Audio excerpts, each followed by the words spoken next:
Bienvenue, bonjour à toutes et à tous à ce webinaire de présentation du certificat entrepreneuriat dans les énergies renouvelables de l'École polytechnique Executive Education. Merci pour votre présence.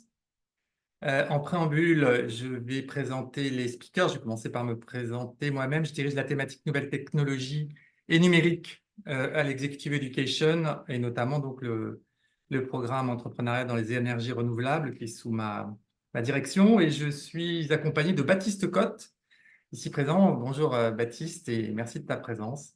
Euh, Merci Guilhem et merci de m'avoir invité à participer au webinaire. Je suis très heureux d'être avec vous. Et voilà. en ce qui me concerne, moi j'ai fait la promotion, comme c'est indiqué, la promotion numéro 8. Et je suis très heureux d'être là en tant qu'intervenant puisque j'ai été moi-même convaincu de la pertinence de cette formation il y a 2 ans quand j'ai fait ce même webinaire, mais à votre place finalement. Ouais, Mais je vous expliquerai ça si vous le souhaitez. Et j'occupe actuellement le poste de directeur des ventes pour Carbone. super. Merci Baptiste. Alors, j'ai juste rappelé, bon, tout le monde connaît l'école polytechnique, mais peut-être certains n'ont pas en tête que c'est aussi un écosystème de recherche et d'innovation, hein. Donc, c'est au-delà d'une école d'ingénieurs, c'est 23 labos, plusieurs centaines d'enseignants-chercheurs. Donc, écosystème qui est mis à votre disposition, et notamment dans le cadre de ce programme. C'est aussi un accélérateur de start-up, donc 350 start-up ont été accélérées au Innovation Center de l'école. Et puis, évidemment, les grands piliers de l'enseignement et de la recherche, que sont le climat, vous voyez, en premier lieu, la sécurité, donc ce qu'on entend par sécurité, c'est cybersécurité, le numérique, évidemment, nous sommes embarqués dans les sujets de l'IA.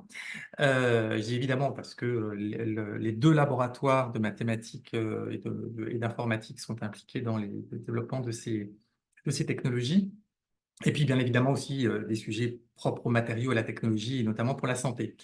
Alors, ce qu'il faut voir, c'est que sur la partie climat, on est aussi embarqué dans une aventure interdisciplinaire qui est E4C, Energy for Climate.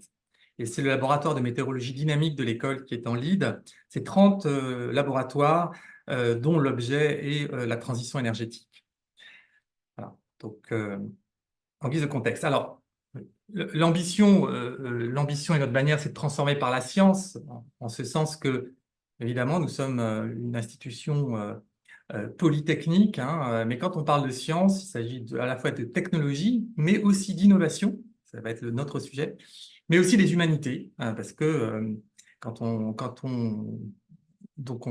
déploie des programmes dans les entreprises, évidemment, le volet humain, organisation des hommes, est essentiel. Et c'est aussi un sujet, quand on pense à la question de l'acceptabilité, on y reviendra, des énergies renouvelables est un de ces sujets-là. Alors, on déploie toutes sortes de programmes, j'allais dire, les programmes classiques, hein, d'une executive education, des programmes diplômants sur un an à 18 mois avec des volumes horaires d'à peu près 350 heures. Les programmes certifiants qui nous occupent aujourd'hui,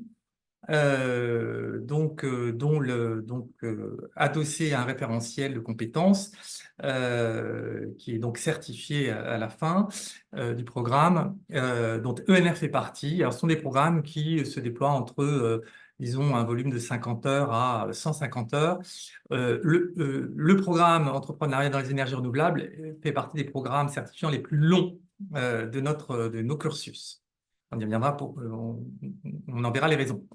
Voilà, on déploie aussi des programmes courts, des focus, hein, sur des sujets à la fois technologiques et sur l'innovation aussi et l'humain. Puis des programmes sur mesure et des learning expeditions. Il faut savoir qu'à peu près la moitié de notre activité est dédiée à du sur-mesure pour les entreprises. Alors, nous sommes organisés autour de plusieurs thématiques et juste pour expliquer qu'effectivement, nous mixons ces thématiques sur les sujets de formation. Et pour nous, en fait, on va mixer les sujets d'innovation et de durabilité, puisque l'entrepreneuriat dans les énergies renouvelables fait partie d'un portefeuille de formation que nous déployons sur le sujet de la durabilité. Alors, vous voyez qu'on a une forte activité dans le domaine du numérique, bien évidemment en lien avec l'école, les expertises de l'école sur ces sujets, cyber et numérique. mais aussi en innovation, puisqu'il y a un centre de management et de l'entrepreneuriat, donc management de l'innovation et de l'entrepreneuriat, qui est un département à part entière de l'école, et puis les sujets de transformation des organisations.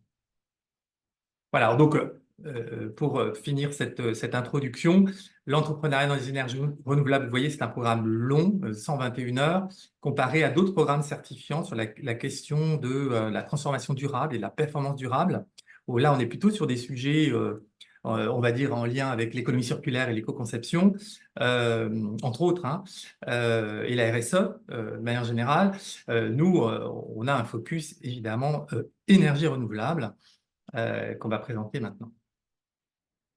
Alors, le contexte et les enjeux, bon, bien évidemment, vous le savez tous, nous sommes engagés dans une dynamique d'augmentation, de décarbonation, hein, de l'électricité, bien qu'en France, avec le nucléaire, on soit assez bien positionné, mais il y a une feuille de route pour l'intégration des ENR dans le mix énergétique.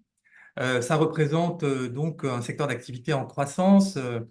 En 2021, les chiffres que j'avais, c'était à peu près 100 000 équivalents temps plein, et donc en croissance régulière. Donc, contexte éminemment pluridisciplinaire, puisqu'à l'interface de l'enjeu de divers acteurs aux différentes échelles. Si on s'intéresse évidemment au marché de l'électricité, bien évidemment, nous avons affaire donc à la fois des problématiques B2B, B2C, des problématiques évidemment technologiques. Il y a toujours de l'investissement à la fois public et privé sur les technologies des ENR. On l'abordera dans le programme. Il y a évidemment un sujet éminemment réglementaire lié au fonctionnement des marchés de l'énergie et de l'électricité. Et puis, le volet social n'est pas à négliger sous le volet acceptabilité des ENR sur les territoires. Donc, on le comprend bien, c'est un problème holistique qui en fait donc un sujet à la fois complexe et passionnant, qui explique aussi pourquoi nous avons décidé de construire ce programme à la fois sur un volet ingénierie, compréhension des filières technologiques, mais aussi du fonctionnement des marchés de l'électricité, mais aussi entrepreneurial, sur mobiliser la capacité à innover, à entreprendre, voir un petit peu ces fondamentaux et ce qui est à l'œuvre, mais aussi évidemment ce qui est à l'œuvre aussi dans le déploiement de projets d'infrastructures dans les énergies renouvelables, qui est réglementé. Et donc, ce sont des aspects que nous abordons dans le programme. Baptiste, si tu veux intervenir, hein, tu n'hésites pas, si tu veux compléter ce que je dis. On aura l'occasion de revenir sur tout ça, hein, aussi. Oui, peut-être plus tard dans les questions-réponses, mais cette double approche fait partie pour moi des points qui ont été saillants dans mon choix à l'époque, et d'ailleurs sur lesquels je peux témoigner, puisque l'aspect technique a été pas mal développé dans des cours, mais aussi avec les travaux pratiques. Et il y a également toute cette explication, présentation du marché et même de l'ingénierie, même de comment on monte un contrat pipier. Donc il y a vraiment deux notions qui s'emboîtent bien et qui font que ce programme est assez unique en son genre. Ouais, Je oui, fais un alors petit coup de pub, ouais. hein, Ouais, non, mais je en fais- fait, Baptiste, tu soulignes quelque chose qui est que quand on a conçu ce programme, et d'ailleurs on l'avait conçu initialement en partenariat avec HEC. HEC est sorti du partenariat ensuite, mais nous avons monté dans le cadre d'un projet européen, et il y avait donc eu effectivement une étude technico-économique et de bench, et on trouve des formations business, on trouve des formations technologiques, mais des formations qui allient les deux Hmm. n'existaient pas, ou en tout cas sont rares, Hmm. et nous ont paru absolument essentielles, hein, de combiner les deux. Hmm. Je Alors, du coup, confirme. les cibles, effectivement, du coup, on onboard des personnes. Alors, je crois que toi, Baptiste, tu venais d'une filière école de commerce, hein. Oui, tout à fait. Système-là. École de commerce, donc pas ingénieur et pas très technique. Et je venais surtout d'un environnement, d'un secteur qui est complètement différent, parce que j'étais dans la distribution de produits bio. Ouais. Donc voilà, je fais partie. Enfin, il y a pas de. Enfin, je sais pas quel est le message, mais il n'y a pas forcément de stéréotypes dans les participants. Enfin, il y a quand même quelques dominantes, mais Oui. je pense que mon CV ou mon profil illustre le côté un peu Oui. ecclésiastique des participants. Oui, c'est ça. C'est qu'en fait, tu l'as résumé et abordé.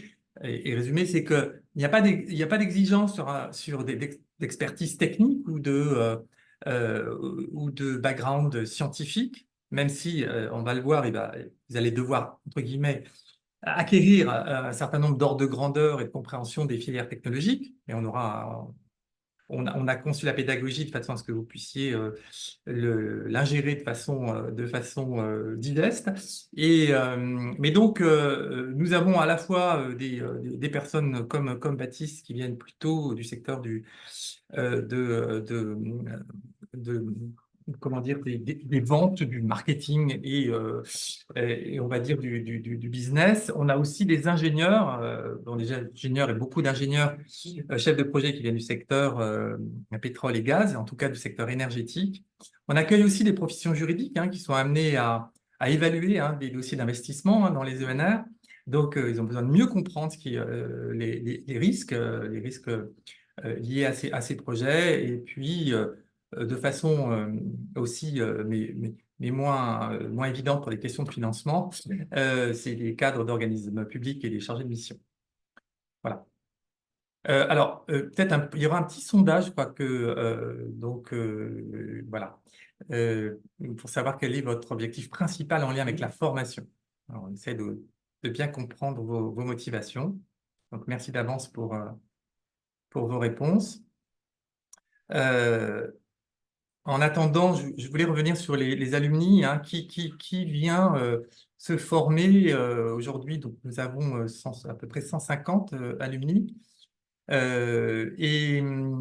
voyez que les métiers sont essentiellement des ingénieurs, chefs de projet, qui viennent aussi des dirigeants, des personnes qui ont déjà aussi en tête le projet donc, d'entrepreneuriat, des gens qui viennent clairement du business développement, et puis ensuite, bon, effectivement, des juristes, des gens qui viennent de la recherche, du conseil, et puis d'autres secteurs. Alors, les secteurs, là aussi, c'est en grande majorité le secteur de l'énergie, mais nous avons, alors plus récemment, le secteur du BTP est assez présent.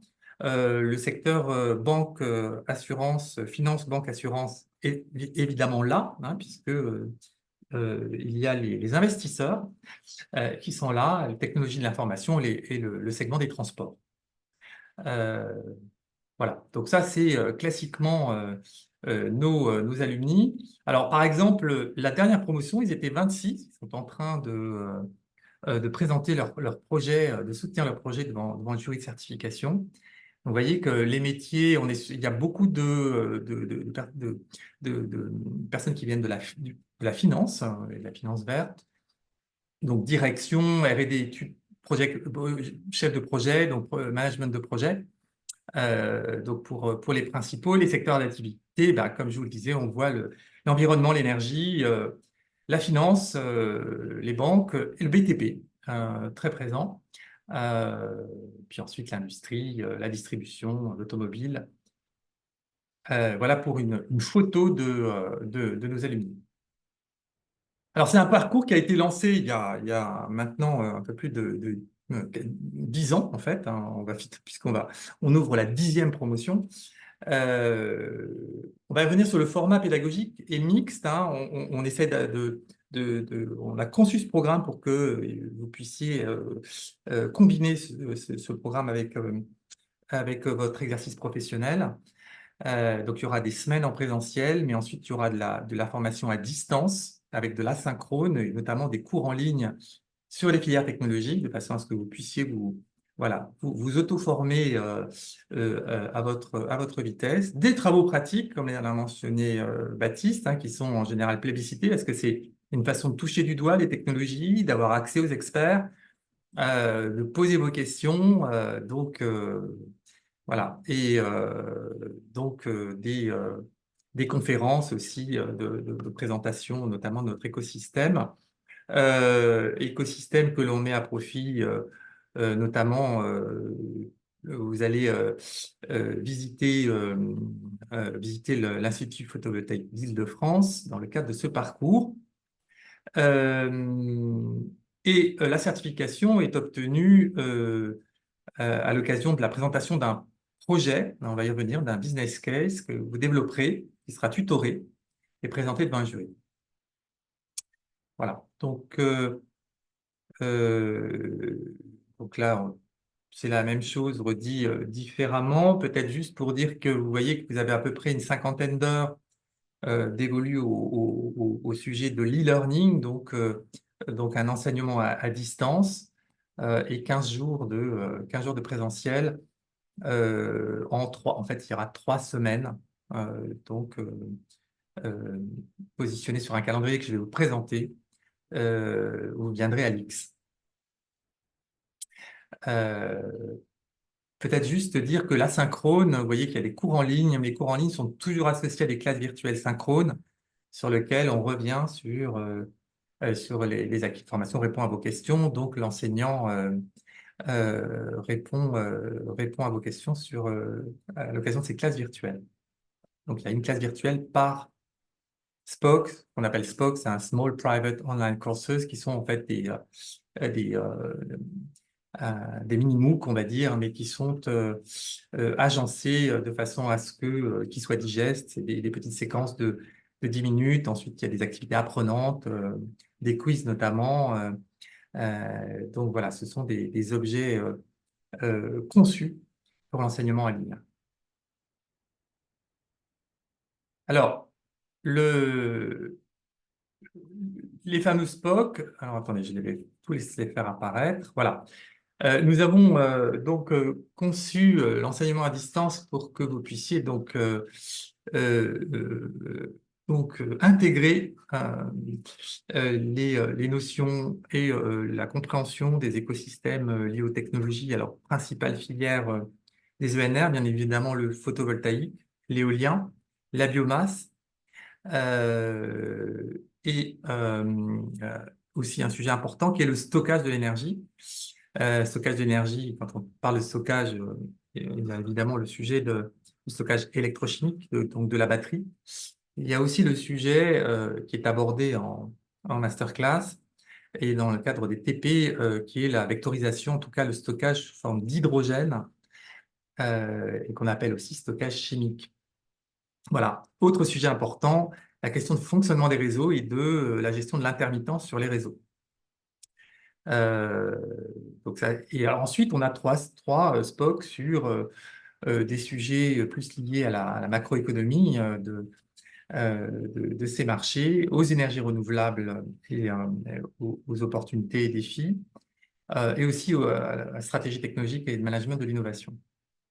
Voilà, on a aussi des SPOC en ressources sur le financement de projets et les ressources hybrides. Alors, pour ce qui est des cours, des masterclass, en fait, je vais tout présenter. Voilà. Au-delà des SPOC, il y a, pendant les semaines où vous viendrez à l'école, vous commencerez par une semaine sur les sujets d'aborder évidemment, camper le décor du changement climatique et de l'ambition et de la révolution des ENR. Là, vous aurez une conférence d'Antoine Huard qui dirige maintenant la société Verso Énergie, mais qui était président encore je crois qu'il a rendu son tablier parce qu'il n'a plus le temps, du groupe X Renouvelable à l'École Polytechnique, qui est voilà, une très belle entrée en matière. Et ensuite, vous allez tout de suite aborder le fonctionnement des marchés d'électricité. Dans un deuxième temps, deuxième semaine, vous verrez les sujets du management de l'innovation et des projets d'infrastructure dans les ENR. Aussi le sujet de la modélisation financière d'un projet. Et là, nous avons embarqué depuis l'année dernière Euh, Stéphane Pasquier, qui est le directeur de l'impact chez BPCE, qui dirigeait la filiale donc Énergéco d'investissement dans la transition énergétique pour le groupe BPCE.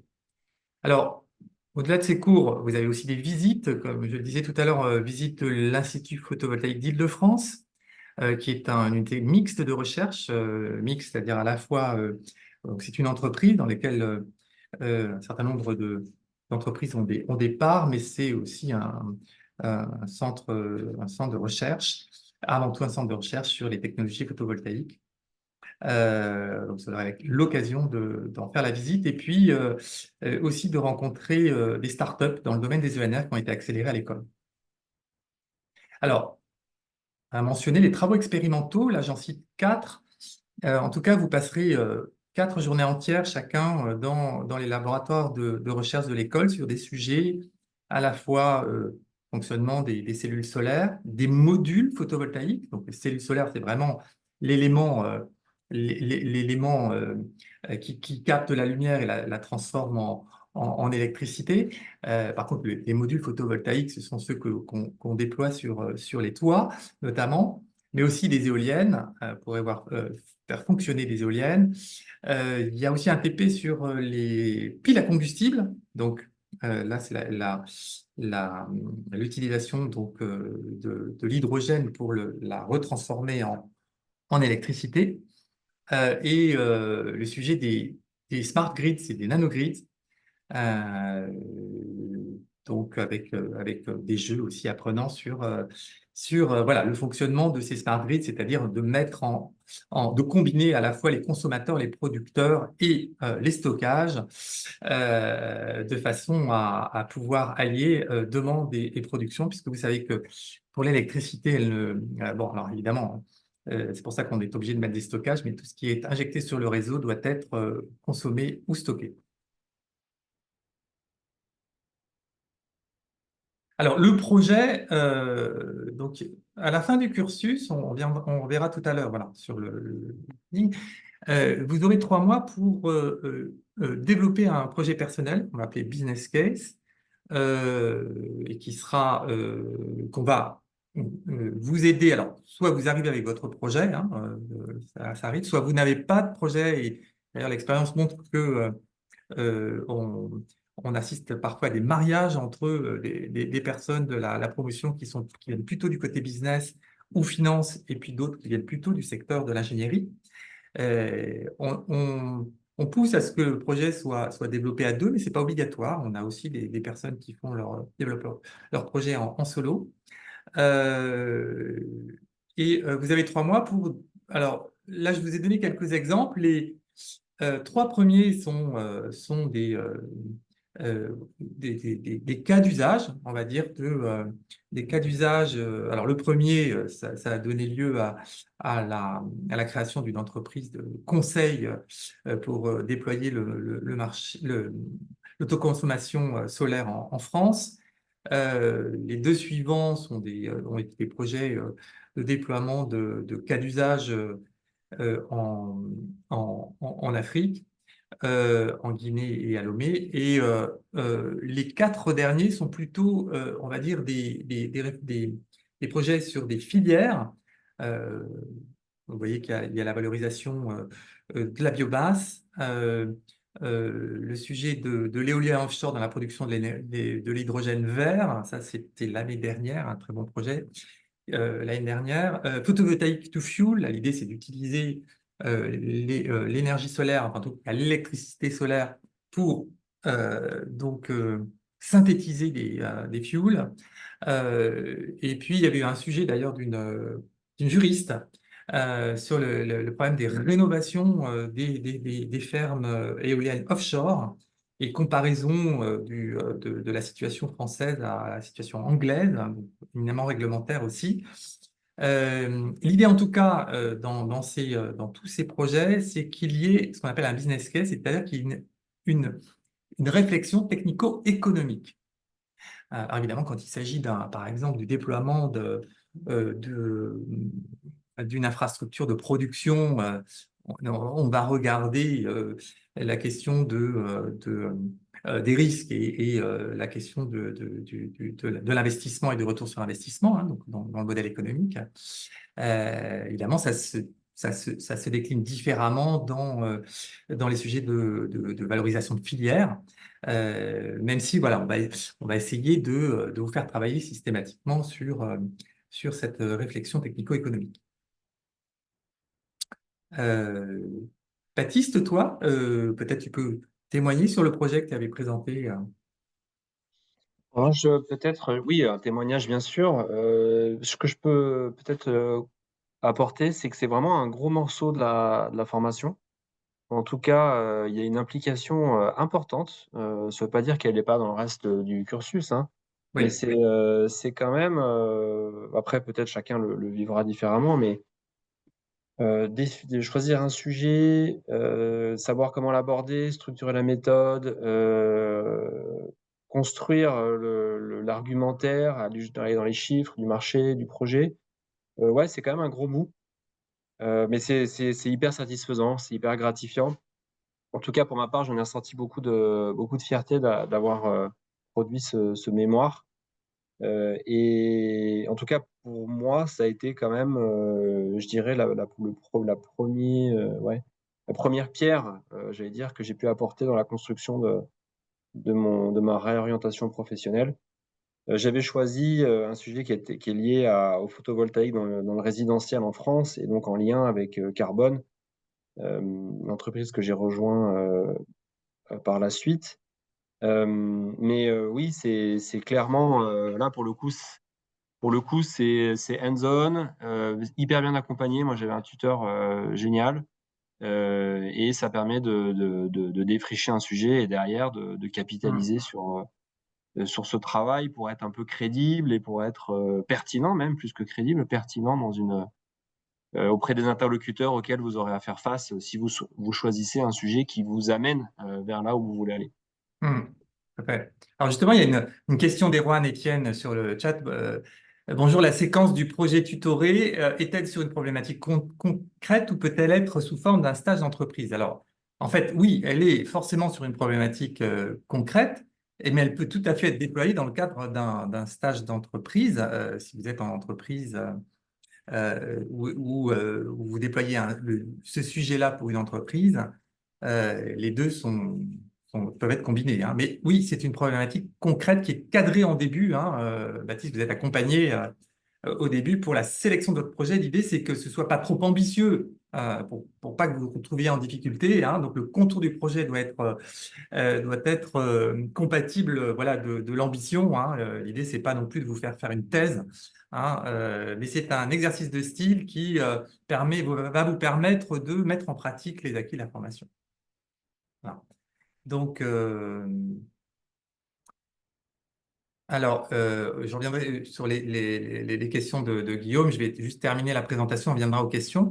Le planning, donc je l'ai affiché là. Comme je vous l'ai dit, donc, ça commence par un bloc présentiel. Ensuite, il y a une période d'e-learning où donc vous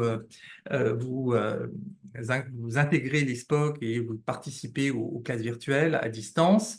Et donc ensuite, vous revenez en novembre pour le deuxième bloc présentiel, de nouveau e-learning, troisième bloc présentiel début décembre, fin des e-learning 23 janvier, et ensuite vous rentrez dans votre business case avec une soutenance orale mai 2026. Voilà, alors donc, pour monitorer votre montée en compétences, pour chaque SPOC, vous avez des quiz d'auto-évaluation. Alors, les quiz ne sont pas, les résultats à ces quiz sont juste formatifs, hein, c'est pas une notation qui va rentrer dans la certification.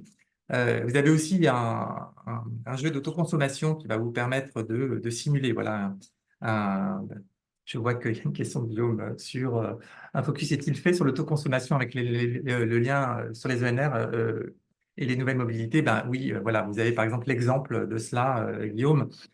C'est un sujet qu'on aborde directement dans le cadre de ce jeu apprenant. Et puis ensuite, vous avez le coaching, donc l'accompagnement de votre projet personnel. On s'assure que tout ça se fait continuellement, hein, de façon à ce que vous soyez en position de réussite au moment de la soutenance. Le programme est adossé à un répertoire national de la certification professionnelle qui est le bloc 2 du Master Énergie, numéro 34 438. Ça vous permet, on va le voir, d'activer les mécanismes de financement de la formation. Euh, donc, pour la certification, donc, on a parlé de ce projet. Il se traduit par un rapport écrit de quelques dizaines de pages et la soutenance orale devant un jury. Vous avez 30 minutes pour présenter votre business case et ensuite répondre aux questions du jury. Alors, bien évidemment, l'assiduité tout au long de notre programme est demandée, surtout si vous faites appel au financement, puisque les feuilles de présence sont demandées pour voilà, pour actionner le mécanisme de financement. Alors, on en vient au partage d'expérience. On a commencé déjà à échanger, Baptiste, pour revenir sur le pourquoi, qu'est-ce qui t'avait motivé initialement, quels ont été les moments forts pour toi de ce programme, et puis en quoi il a contribué à ton, euh, à ton évolution professionnelle. Non. Alors, le pourquoi, je vais commencer par là. Moi, j'étais à un moment, un vrai, à la croisée des chemins après une expérience où j'étais directeur général d'entreprise dans la distribution de produits bio. Ça, c'est ce que je vous expliquais en introduction. J'ai eu un appétit, une attirance vers ce secteur des énergies renouvelables. Et en fait, je me suis rendu compte que c'était pas simple de faire un changement de secteur. J'ai pourtant, je pense que je suis plutôt dégourdi par nature, mais malgré des salons, des forums, bon, bah, faut concrétiser en fait pour être un peu crédible. Il faut avoir quelque chose à dire, à raconter et surtout qui soit vrai, qui soit costaud. Donc moi, j'ai choisi de faire cette formation. Déjà, peut-être avant de dire pourquoi celle-ci, mais j'ai déjà choisi de faire une formation. Je pense que c'est important de se donner les chances de réussir à travers de la formation. Et pourquoi j'ai choisi celle proposée par X Executive Education? Bah, c'est un petit peu, je vais un peu redire ce que je dis tout à l'heure, c'est cette double euh, ce double apport en fait, à la fois Hmm. technique et à la fois marché, qui est assez unique, en tout cas que j'ai pas retrouvé par ailleurs. C'était pas forcément la ni la moins chère, ni la plus proche de chez moi. Moi, j'habite à Lyon, mais c'était celle qui me paraissait la plus adaptée à ce que j'avais besoin de faire. Donc, voilà une réponse à la première question. Il existe des formations, Guilhem, tu l'as dit, mais celle-ci je trouve, vraiment, elle se distingue, par certains aspects. Et peut-être aussi par quelque chose qui n'apparaît pas, en premier abord, mais je dirais que, ça me permet de répondre aux autres questions, la qualité des intervenants. Alors moi, j'ai vraiment, trouvé, génial, voilà, des intervenants, tu citais, Antoine Huard, du coup, j'ai été amené à recroiser par la suite de par ma fonction.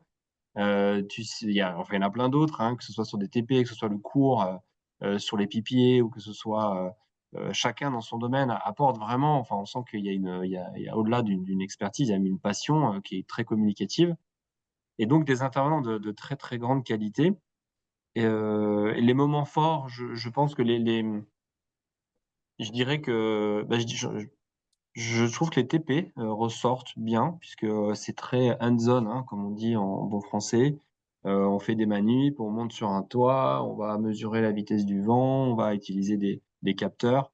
Bon, ça permet de donner une dimension, pratico-pratique à ce qu'on voit en cours. Je trouve que la partie, mémoire, c'est quand même un gros enfin, c'est un vrai effort, intellectuel de structurer une démarche, d'aller répondre à une question qu'on s'est soi-même posée avec l'aide d'un tuteur. Là, je trouve il y a un apport personnel, qui vient, prendre, toute sa force dans le cursus, pédagogique et ensuite, pour répondre à l'impact, bah, très clairement, alors moi j'ai fait et ça peut peut-être apporter un élément de réponse à une question qui a été posée. En fait, moi quand j'ai démarré le cursus, j'étais déjà engagé par Carbone en freelance. Donc moi j'avais un contrat de consulting pour Carbone. D'où l'idée d'ailleurs de trouver un thème du mémoire qui puisse, m'aider à la fois dans mon intégration et qui puisse, apporter quelque chose, à terme à mon futur job. Et c'est exactement ce qui s'est passé puisque finalement, j'ai soutenu le mémoire et avant même d'avoir, le diplôme, on m'a proposé un poste en CDI dans la boîte. Donc on voit bien que l'objectif que je visais, en tout cas c'est très personnel, hein, je vous livre mon vécu. L'idée d'utiliser cette formation pour réussir une transition, pour moi, c'est exactement ce qui s'est passé, et qui s'est d'ailleurs très bien passé puisque, encore une fois, là, je finissais la le programme à peu près au moment où on m'a proposé de rejoindre Carbone à temps plein, en CDI. Hmm. Alors, je crois que tu as d'ailleurs le soutien de Olivier Ilouz. Je ne sais pas si tu vois les échanges du chat. Ah pardon. Il Ah te oui, oui, soutient super, via bah, Enerfi. merci Olivier, Voilà. faut rester connecté. On a j'espère quelques annonces, qui devraient pas tarder à arriver, qui vont dans le bon sens. Ouais. Et puis bravo si vous avez mis un peu d'argent, dans Enerfip, et merci, du coup. Merci Baptiste. De toute façon, on pourra revenir au moment des questions. Alors, pour la procédure de candidature, donc, envoyez votre CV et votre lettre de motivation. Alors, pas forcément en anglais, mis en anglais, mais c'est pas obligatoire. Encore une fois, l'idée, c'est ce qui va présider, c'est vraiment votre ambition professionnelle quant au sens qu'a ce parcours. Donc là, d'ailleurs, on va lancer un petit sondage sur comment, suite à ce webinaire, vous vous positionnez sur ce programme, est-ce qu'il répond voilà, à votre objectif. Euh, merci d'avance. Donc, on étudie votre dossier et ensuite, vous rentrez dans la phase d'admission pour laquelle vous allez être accompagné, on va le voir, pour notamment la question du financement, du dossier de financement. Alors, les inscriptions sont ouvertes d'ores et déjà. Elles sont limitées à 25. Alors, vous avez vu que la promotion précédente est à 26. Ça ne veut pas dire qu'on ne peut pas être 26, voilà, 27. Mais on essaie vraiment de se limiter à 25 pour aussi simplement la logistique des travaux pratiques, par exemple, et de façon à ce que vous ayez aussi un taux d'encadrement voilà, opérant. Et donc, limite pour candidater le 25 août parce que il faut bien un mois pour actionner les mécanismes les dossiers de financement. Alors, le prix, toute taxe comprise, est de 10 980 euros. Et donc, vous avez effectivement différents dispositifs de formation au-delà du CPF pour les salariés. Il y a d'autres mécanismes aussi si vous êtes demandeur d'emploi ou profession libérale. Euh, pour cela, n'hésitez pas à nous contacter et Jessie est à votre service pour cette phase de prépositionnement et d'inscription. Donc, on vous renverra de toute façon le replay de ce webinaire et vous avez là son mail et son numéro de téléphone. Et eh bien, on va ouvrir la session questions-réponses. Voilà, on a encore une bonne dizaine de minutes. Je crois après, Baptiste devra partir. N'hésitez pas à poser vos questions.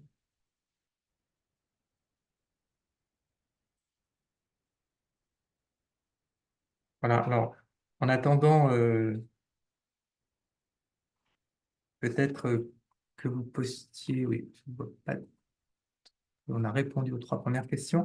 Euh, Peut-être pour rappeler qu'effectivement, donc Baptiste, tu parlais des intervenants. Alors, nous avons des intervenants de l'école, donc Polytechnique, sur les sujets notamment du solaire, des réseaux euh, et du changement climatique. Mais nous avons aussi des collègues de l'ENSTA, l'École nationale supérieure des techniques avancées sur la pile à combustible.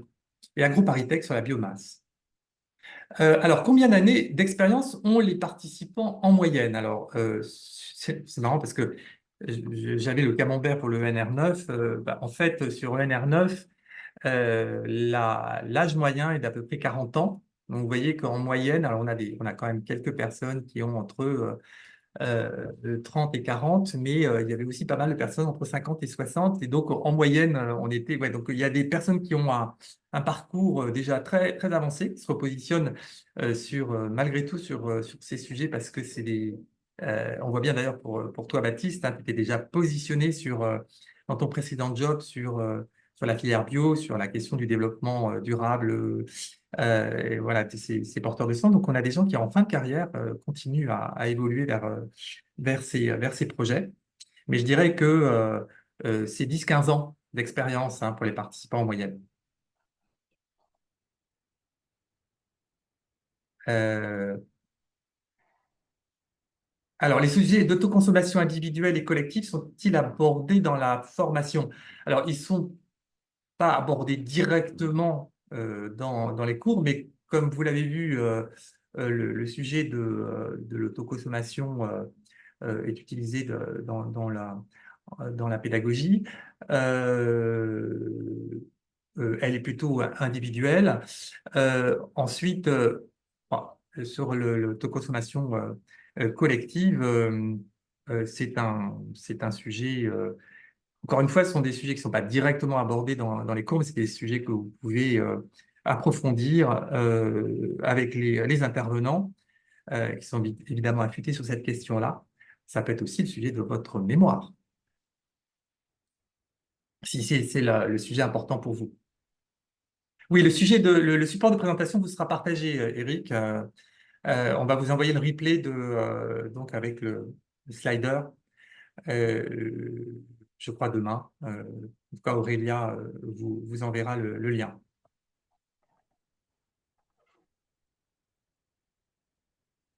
Donc, je parlais des intervenants. Donc, nous avons un intervenant d'AgroParisTech, hein, sur la biomasse.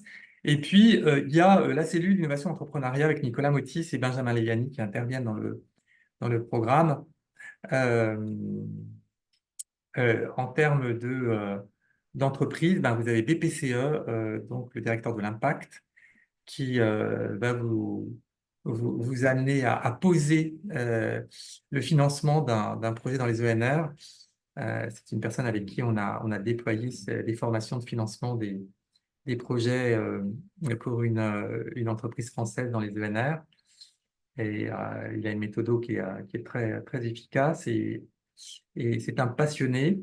On a Emmanuel No d'EDF aussi, spécialiste des réseaux d'électricité, de distribution. Et nous avons Antoine Huard de Verso Énergie, donc anciennement directeur de développement de Général du Solaire. Alors, Erwan et Étienne posent une question. Est-ce que cette formation certifiante fait partie d'un ensemble donnant accès à un master? Alors, c'est juste un bloc, c'est le bloc du master énergie. Cependant, c'est un master, euh, ministère. Et en général, dans les masters, il y a des équivalences. Enfin, dans l'absolu, si vous faites les 4 blocs du master énergie, vous pouvez avoir donc être diplômé d'un master énergie. Il faut que nous, on ne certifie, on ne masterise pas, on va dire, hein. Donc, en général, l'institution, donc vous verrez le titre RNCP d'un certain nombre d'universités qui le délivrent. Et en général, les 4 blocs ne suffisent pas à obtenir le master. Il y a normalement un mémoire de master. Et ça, nous, à l'école polytechnique, on n'y participe pas, hein. D'ailleurs, c'est un bloc RNCP d'IP Paris, l'Institut Polytechnique de Paris. Et l'Institut Polytechnique de Paris, une association de plusieurs écoles, donc l'école polytechnique, Télécom Sud Paris, l'ENSTA et les ponts et chaussées. Et l'ENSAE aussi. Donc, n'importe quelle de ces écoles peut en tout cas diplômés sur ce master, mais pas l'école polytechnique. L'école polytechnique a ses propres masters spécialisés et d'ailleurs on déploie des executive masters en formation continue qu'on est en train de déployer, mais là c'est sur des titres écoles, purement école. Voilà. Guilhem, je me permets, il va falloir que je file. Ouais, merci Baptiste. Ouais. Peut-être si, à moins qu'il y ait une question qui me concerne directement, à laquelle je peux répondre en 2 minutes. Oui, dernière chance Euh, là pour ceux qui auraient une question pour c'est ça, Baptiste. dernière chance, dernier appel. Bon, a priori non. Donc je vous laisse et Guilhem, je Ouais. tiens à te remercier à nouveau pour cette invitation Bah, et j'espère que le partage de mon expérience sera utile dans la prise de décision des gens qui nous écoutent. ok. À bientôt pour un événement alumni, remise de certificat. Et le Avec bienvenu. plaisir, avec plaisir. Salut Ouais. Guilhem. Bye Salut bye. Au revoir à Baptiste. tout le monde. Au revoir. Au Au revoir. revoir. Merci. Euh, voilà, n'hésitez pas. Après, bon, évidemment, toutes les questions que vous pouvez avoir sur le programme, Jessie est là, en tout cas, à l'endroit de l'inscription. Si vous avez des questions de contenu, évidemment, elle me les transmet et on vous répond. Il n'y a pas de souci. Donc, on est à votre disposition. Euh, je suis en train de regarder mes notes. Voilà, pour ce qui est des interventions, je vous en ai parlé. Euh, Pas d'autres questions? Il y a un petit peu d'avance. Non, j'ai été clair, nous avons été clairs. Non. Alors, on va peut-être terminer ce webinaire sur... Ah, je vois une question postée. Ah, merci Olivier. Voilà. En tout cas, n'hésitez pas, voilà, à nous contacter. Merci encore de votre participation, de votre écoute. Donc, un replay vous sera envoyé et au plaisir de vous accueillir. Alors, je vois qu'il y a une autre question. Ah, ce sont des merci. Ben, merci à vous tous. Au revoir, à bientôt.